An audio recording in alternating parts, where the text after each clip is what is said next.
For the 99th time, I caught Liam cheating on me. To get back at me for my usual nagging, he deliberately fucked my adopted sister, the fake heiress of our wealthy family. When I cornered them in bed, his face didn't show a single ounce of guilt. Instead, he looked shamelessly smug.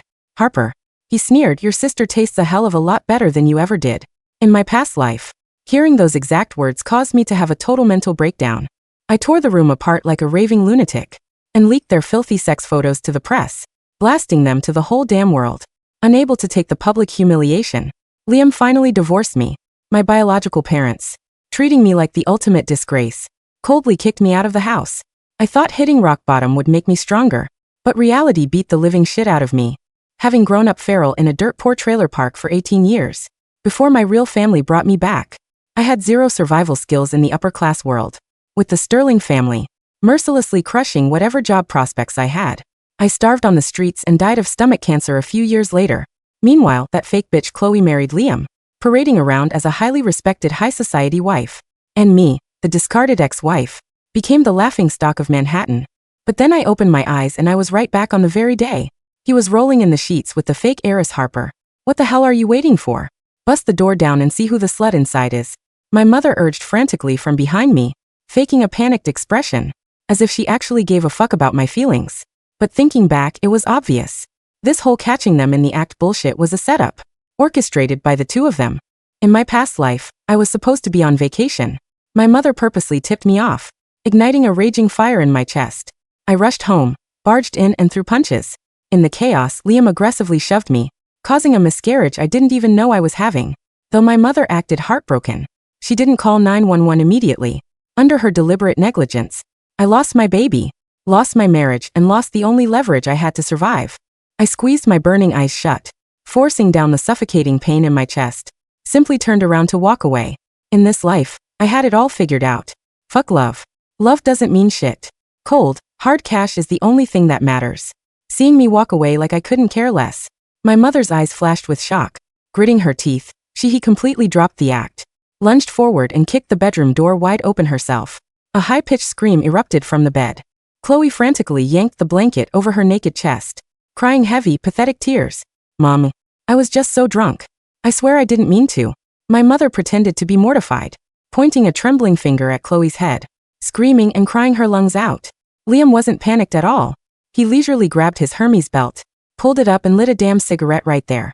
He looked at me, his tone dripping with sarcasm. So what's your psycho move this time? The first time he cheated, I cut off his mistress's hair with kitchen scissors. The second time, I slashed his secretary's face. The third time, I crashed his board meeting and tanked his company stock for the day. I couldn't even remember how many fucking times it happened.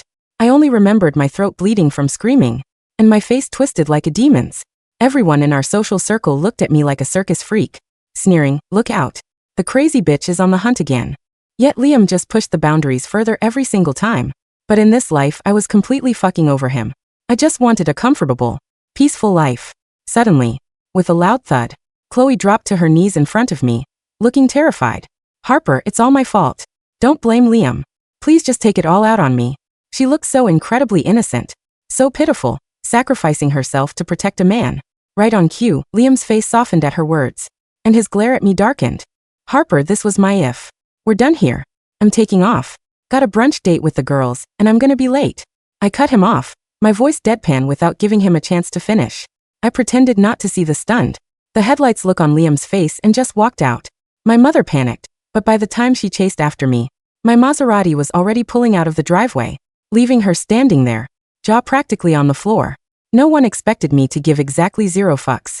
I generously gave Liam enough time to clean up his mess that day, leisurely strolling back home around 1 a.m. When I unlocked the door, Liam was sitting in the dark, glaring at me with a pitch-black expression.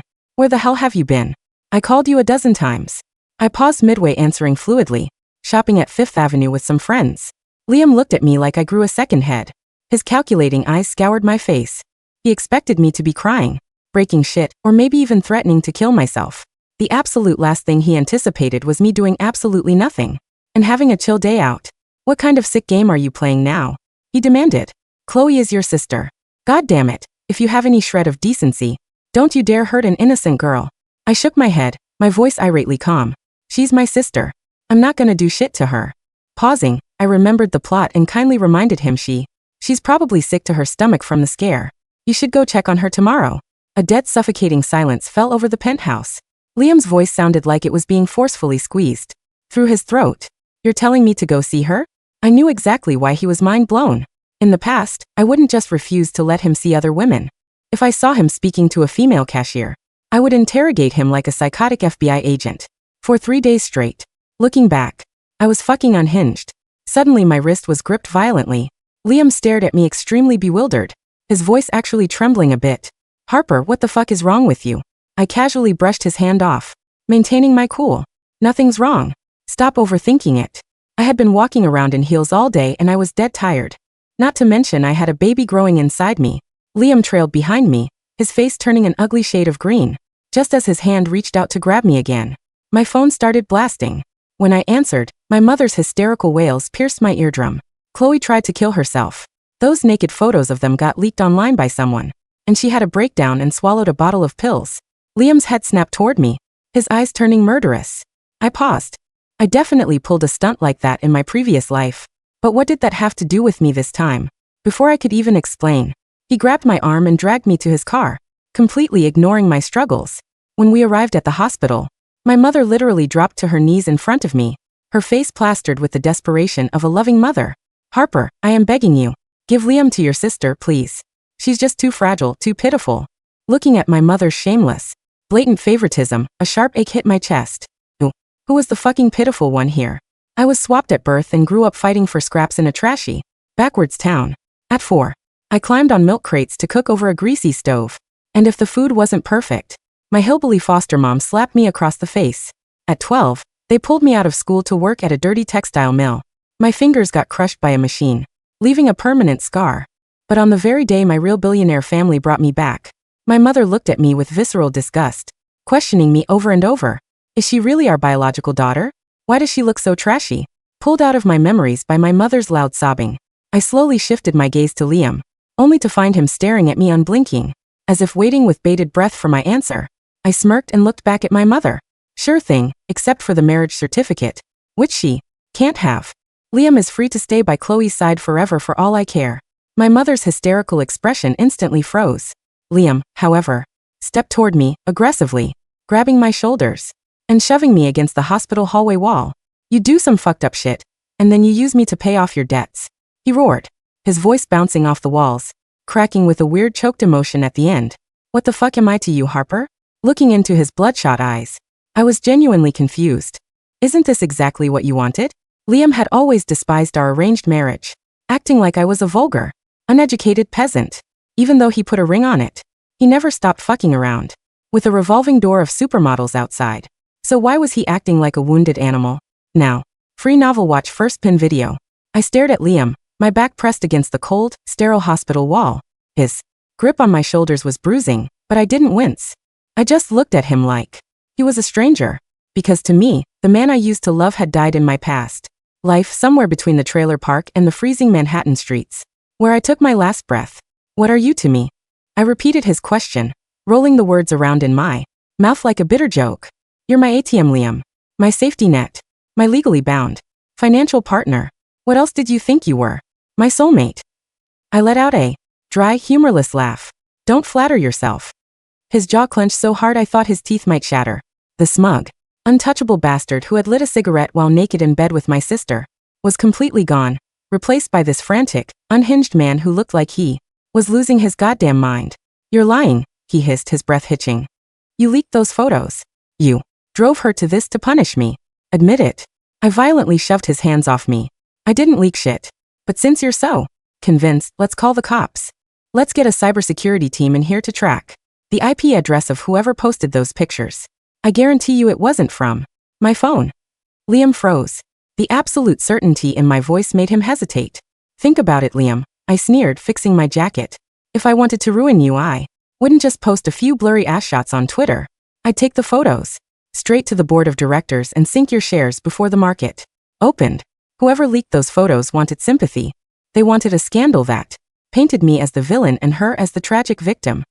My mother, who had been sobbing on the floor, suddenly went dead silent. Her face turned a sickly shade of gray. I didn't miss it. The realization clicked into place. Chloe leaked her own nudes. She did it to force Liam's hand, to play the suicidal martyr so he would finally divorce me out of guilt.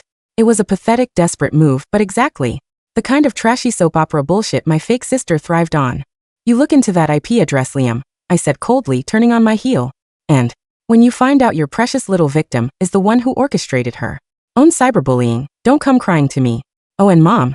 I paused, glancing over my shoulder at the woman who had birthed me but never loved me. Tell Chloe to swallow more pills next time. Getting her stomach pumped will ruin her appetite for other people's husbands. I walked out of the hospital, the click-clack of my heels echoing off the linoleum, leaving them choking on my dust. The next morning, I didn't wake up in the penthouse. I booked a suite at the Plaza, ordered a $150 room service breakfast, and called a private OBGYN. Lying on the examination table, watching the tiny, pulsing bean on the ultrasound monitor, my throat tightened. In my last life, I didn't even know this baby existed until it was bleeding out of me on the Persian rug of my living room, while my mother watched and Liam stood there in shock. Not this time. You're about 7 weeks along, Mrs. Sterling. Heartbeat is strong, the doctor smiled. Keep this off my insurance, I told her flatly, handing over a black Amex. If anyone calls asking about my medical records, I will sue you into oblivion. Are we clear? She blinked, startled by my venom, but nodded quickly. I needed time. I needed a war chest. In my past life, I was kicked to the curb with nothing because I signed a prenup that screwed me over if I initiated the divorce. But if Liam filed, if I could prove his infidelity with a family member and financial misconduct, I'd walk away with half his empire. For the next 2 months, I played the ghost. I moved back into the penthouse but treated Liam like a mildly annoying roommate. When he came home late smelling of expensive perfume and gin, I didn't scream. I didn't throw plates. I sat on the couch reading the Wall Street Journal, sipping decaf tea. It drove him absolutely fucking insane. One night, he slammed his briefcase onto the glass coffee table, shattering the silence. Are we just going to keep doing this? He demanded, his tie loosened, dark circles under his eyes. You haven't spoken more than 10 words to me in weeks. You don't ask where I am. You don't check my phone. I saw Chloe today. I bought her a necklace. Do you even care? He was practically begging me to yell at him. He wanted the crazy Harper back. Because my jealousy validated his ego. I didn't even look up from my iPad. Was it the Cartier Panther collar? Good choice. Put it on the joint account. I need the reward points. Liam crossed the room in 3 strides, snatching the iPad out of my hands and throwing it across the room. It smashed against the wall. Look at me, he roared, grabbing my chin. His eyes were bloodshot. Why are you doing this? Where is the woman who swore she'd kill herself if I ever left her? Ha! Did you find someone else? A bitter, venomous smirk curled my lips. I slapped his hand away. You killed her, Liam. She died the second she realized her husband's dick belonged to the community. Now sit down and shut the fuck up, I'm watching my stocks. He stared at me, his chest heaving, looking at me like I was a terrifying stranger. For the first time in our miserable marriage, Liam wasn't the one in control. I was. While Liam was spiraling into an obsession over my indifference, I was busy setting the board on fire. I hired a private investigator, a sleazy but effective ex-cop named Russo who didn't care about the Sterling family's power as long as the checks cleared. I told him to dig into the hospital leak, into Liam's offshore accounts, and most importantly, into my mother. Growing up in a trailer park taught me one thing. People don't abandon their own blood unless there's money, drugs, or a deeply fucked up secret involved. My mother's hatred for me was too visceral. It wasn't just classism. It was fear. Russo called me 3 weeks later. Got a jackpot, kid, he rasped through the phone. Meet me at the diner in Queens. When I slid into the sticky vinyl booth, Russo tossed a thick manila folder onto the table. Your fake sister, Chloe? Russo took a bite of his pastrami sandwich. She ain't fake. And she wasn't swapped by accident. My heart hammered against my ribs, but my face remained a mask of ice. Explain. Your mother, Margaret Sterling, had an affair with your father's business partner 30 years ago. Got knocked up. The business partner went bankrupt and blew his brains out. Margaret knew her husband would demand a paternity test if the baby didn't look like him. So what does a wealthy, desperate socialite do? She pays off a nurse in a rural clinic to swap her bastard child with a legitimate baby born the same night. I felt the blood drain from my face. My fingers traced the grainy, black and white photos of bank transfers from 30 years ago. Chloe is my mother's biological daughter. I whispered, the sickening puzzle finally piecing itself together. And I I am my father's biological daughter. Bingo, Russo said. Your old man, Richard Sterling, is the only one who doesn't know. He thought Chloe was his. When you were found and brought back, Margaret panicked. She's been trying to destroy your reputation, so your dad writes you out of the will, leaving everything to Chloe. A cold, dark laughter bubbled up in my chest. It was so incredibly fucked up, so deeply depraved, that I couldn't help but laugh. I spent 2 lifetimes agonizing over why my mother hated me, why she let me miscarry, why she threw me out to starve. She wasn't a snob. She was a criminal protecting her illegitimate golden child. Russo, I said, sliding an extra 10 grand across the table in an envelope. Get me hard copies. Video testimonies from the nurse if she's still alive.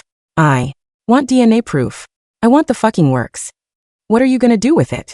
I looked out the diner window at the pouring rain. I'm going to burn high society to the ground. Chloe was getting desperate. Since Liam hadn't divorced me, her status as the tragic, suicidal victim was fading. Society gossip was turning from, oh poor Chloe, to why is she still sleeping with her brother-in-law? She decided to drop in on me at the penthouse while Liam was at work. She walked in wearing a white Chanel dress, looking like a delicate little snowdrop. I was sitting at the kitchen island, eating a bowl of strawberries. Harper, she said softly, biting her lip. We need to talk. I don't speak to whores before noon, Chloe. Come back later. Her mask slipped for a fraction of a second, her eyes flashing with pure malice, before the innocent doe eyes returned. Why are you doing this?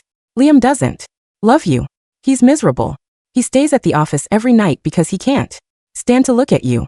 If you had any dignity, you'd sign the divorce papers. Dignity doesn't pay for my penthouse, sweetheart. I popped a strawberry into my mouth.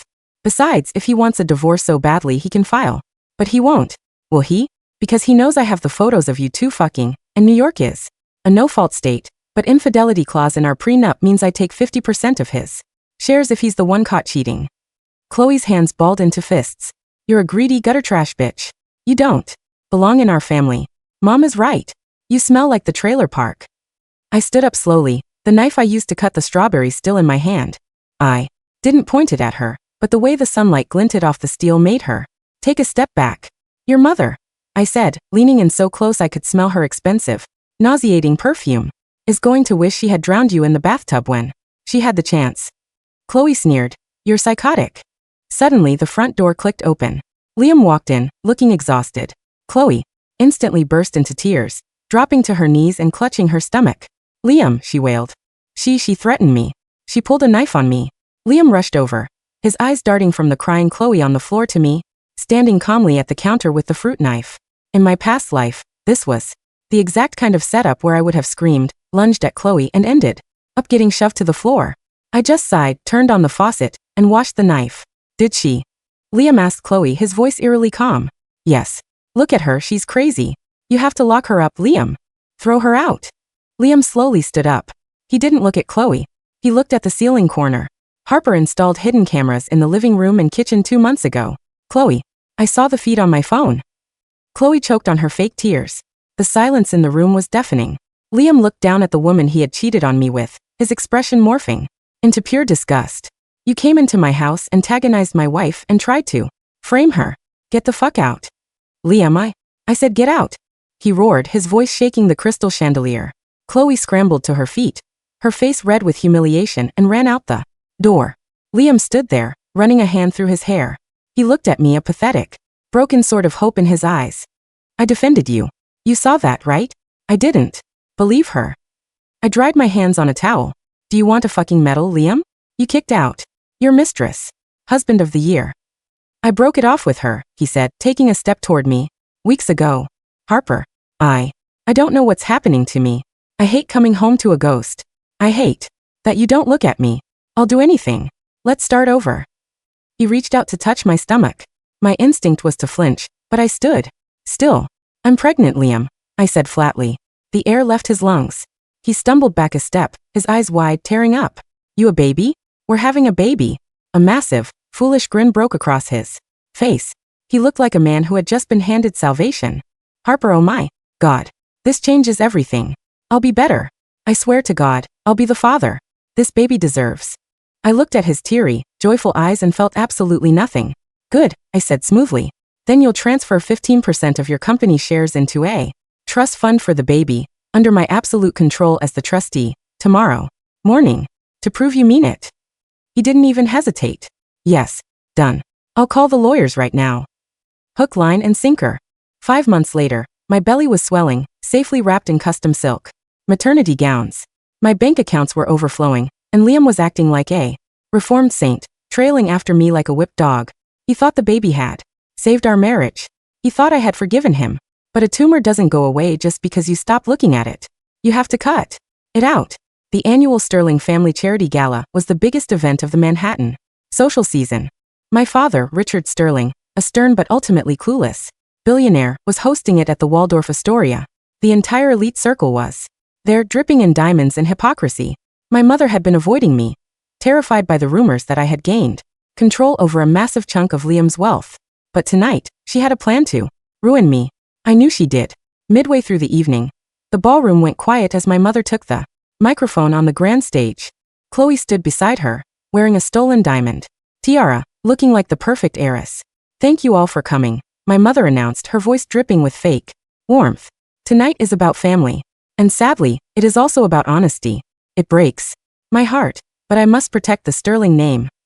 She pointed a trembling finger at me, sitting at the VIP table next to my father. And Liam, my supposed daughter Harper, has been defrauding her husband. She has manipulated Liam into signing away millions. More disgustingly, the child she carries is not his. She has been sleeping with a private investigator named Husu. I have the photos of them meeting in cheap motels. Gasps echoed through the ballroom.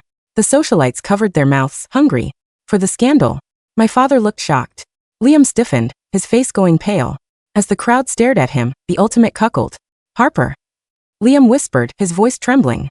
Tell me she's lying. I didn't answer him. I didn't even look at him. I simply picked up my champagne flute, took a sip of sparkling cider, and stood up. I gestured to the AV guy in the booth, a guy Russo had paid off 10 grand the night before. Mother. My voice echoed through the massive room, cold and sharp as a scalpel. If we are airing out family laundry, let's at least wash the dirty sheets first. The massive projector screen behind the stage, which had been displaying the charity logo, suddenly flickered. An audio recording blasted through the ballroom speakers. It was my mother's voice, frantic and hushed, from a phone call recorded decades ago. The baby is a girl. Richard can't know it's Arthur's. You promised me you'd swap the tags in the nursery. Put my baby in the crib of that trashy trailer park woman and give me hers. I'll wire you the 50,000 today. The ballroom plunged into a suffocating, deathly silence. You could hear a pin drop. On the screen, documents began flashing. DNA test results. Bank transfer. Receipts from Margaret Sterling to a retired nurse. And finally, a 99.9% paternity match. Chloe Sterling was not Richard Sterling's daughter. My father stood up so fast his chair crashed to the floor. Margaret, he gasped, his face purple with rage. What is this? Is this true? My mother was hyperventilating, gripping the podium so hard her knuckles were white. It's fake. It's I. Richard, she's trying to frame me. She's a psychopath. Is the DNA test from yesterday fake too? I asked, walking slowly toward the stage. I took a swab of Chloe's wine glass last week and ran it against Dad's medical files. You're a fraud, Mom. You sold Dad's real daughter to abusive hillbillies so you could raise your bastard love child in luxury. Chloe screamed, grabbing her hair. Shut up. Shut up. I am a Sterling. You're a parasite. I corrected her, not raising my voice. And as for my baby, I pulled out a folded piece of paper from my clutch and tossed it onto Liam's lap. Amniocentesis DNA test. The baby is Liam's. The photos with the investigator? I hired him to dig up my mother's crimes. Liam stared at the paper, then at my mother, the realization hitting him like a freight train. The woman he had an affair with, Chloe, wasn't just a fake heiress. She was the product of a disgusting betrayal, and she had almost ruined his life. My father stormed onto the stage, bypassing my mother completely. He grabbed the microphone. Security. Remove these two women from my gala. My lawyers will be in touch tomorrow, Margaret. You are getting nothing. As security guards roughly grabbed my screaming mother and a hysterical Chloe, dragging them out in front of 300 flashing cameras, I felt a profound, chilling sense of peace. The ghosts of my past life, the starving girl who died on the street, were finally laid to rest. The fallout was catastrophic. My father divorced my mother, leaving her penniless due to a morality clause in their prenup. Chloe, stripped of her trust fund and blacklisted from every social circle in New York, Ended up doing jail time for perjury and attempting to blackmail a judge during the civil suits. Liam thought we had won. He thought the toxicity was purged, and we could finally be a happy family. A week after the gala, I was packing a suitcase in the penthouse. "What are you doing?" Liam asked, standing in the doorway with a bouquet of white roses. "Are we going on a baby moon?" I told my assistant to clear my schedule. I zipped the rim of a suitcase and pulled the handle up. "I'm leaving, Liam." The roses slipped from his hands, scattering across the hardwood floor. "What? No. Harper, no. We beat them. Your mother is gone. Chloe is gone. The baby is mine. We're safe." "You're missing the point," I said, putting on my sunglasses.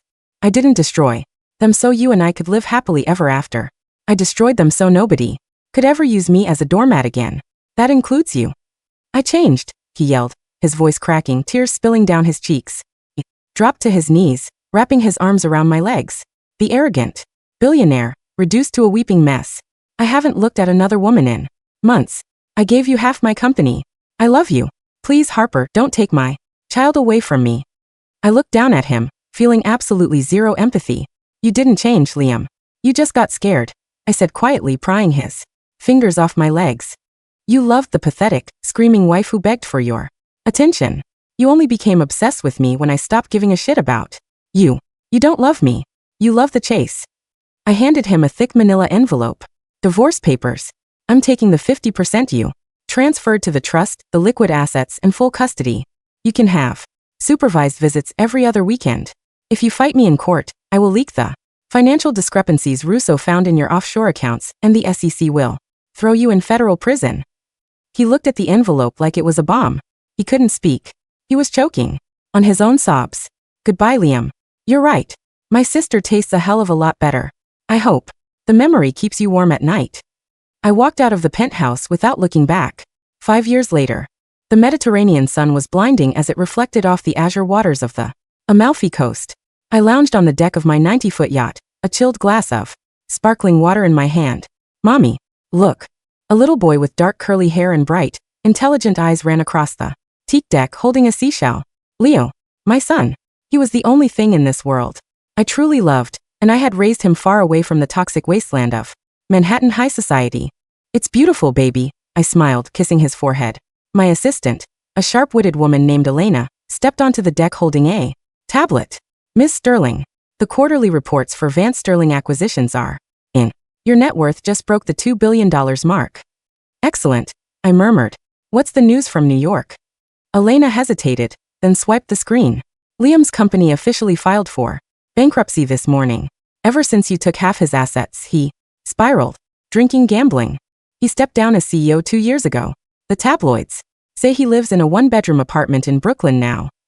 And Margaret, still working night shifts at a laundromat in Queens. Chloe was released on parole last month, but she breached it by trying to steal from a department store. She's back inside." I looked out at the endless, glittering horizon. In my past life, I thought love was the anchor that kept a person grounded. I was wrong. Love is the chain that drags you to the bottom of the ocean. Cold, hard cash, ruthlessness, and a heart of ice. That was the yacht that kept you floating above the drowning rats. I took off my sunglasses, picked up my son, and laughed as the sea breeze caught my hair. For the first time in 2 lifetimes, I was entirely beautifully free.